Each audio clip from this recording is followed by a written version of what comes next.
Dearest Ronna, Bryan, and fabulous guest, I love all that you do, and am immeasurably grateful to have access to all the wisdom you've imparted, including the wisdom only available on Patreon, excuse me. I'll get right into my issue. My partner has a roommate that is driving me up the wall.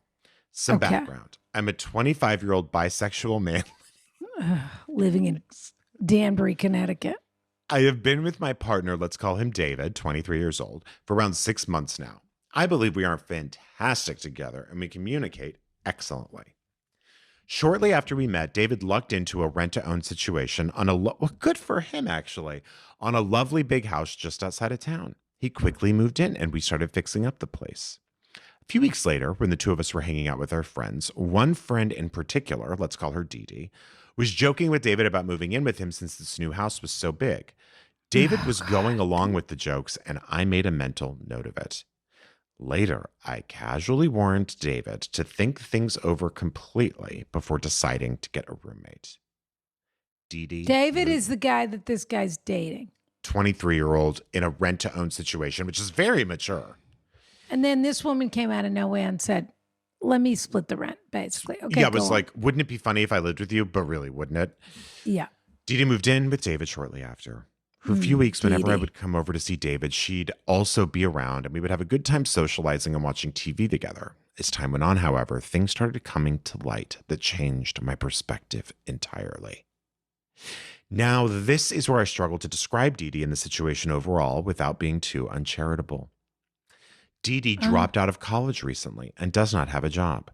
She's 20 years old. She does not drive.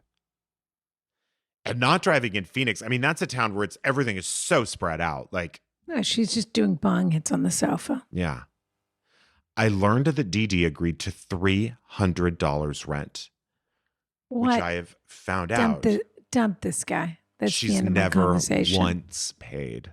What's the difference? Why should she pay it? It's $300. What bill is she covering for $300? It's true, especially in Phoenix. That's not enough to cover the air conditioning. No. When David was away. The water bill in Phoenix. Exactly, that too. When David was away, she would regularly lower the thermostat by a full 15 degrees across the entire house. Sure. And kept doing so after being asked not to. God bless her. But She's the worst of it, original freeloader. She truly is. Yeah. But the worst of it is what happened once when DeeDee asked David to take her to the grocery store. David was busy with schoolwork and asked if he could take her later, but she insisted it was urgent because she, quote, needed to get pads. David took her, and when they got there, she asked... Nope. I'm done now. Now you're getting out of the hotel. David took her, and when they got there, she asked if he had his wallet. David said he forgot it at home, to which DeeDee replied, well, how are you going to pay? David and I have reconnected on this issue, and David told me that he remembered my warning and that I was right all along. I told, by the way, you're going to have to evict this person. Oh, yeah. DeeDee's not going anywhere. No. I told him I don't feel vindicated, and I just want to help. I want to know how much DeeDee gets in food stamps a month, because she's not even using that to pay for things.